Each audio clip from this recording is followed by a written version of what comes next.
që është preokupimi kryesor të qytetarëve çështja e komunikimit të një personi fizik që nuk ka asnjë montaç. E dyta, unë u përgjigja në pyetjen që ju ma shkruan. Për shkak të respektit që vazhdimisht ndodh para gazetarëve për me dhënë opinionet dhe vlerësimet e mia.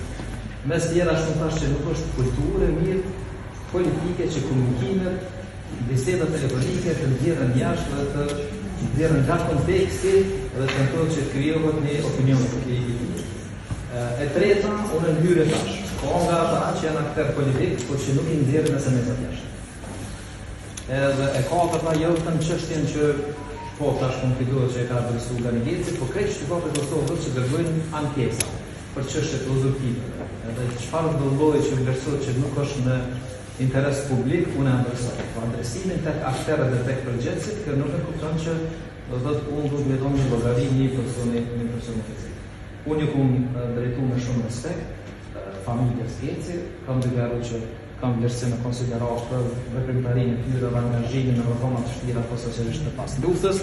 Ai më ishte adresuar tash me një ofendim, le të mbetet në domenin e gjithë secilës se çysh vendosur të shtatë lloje të gjë.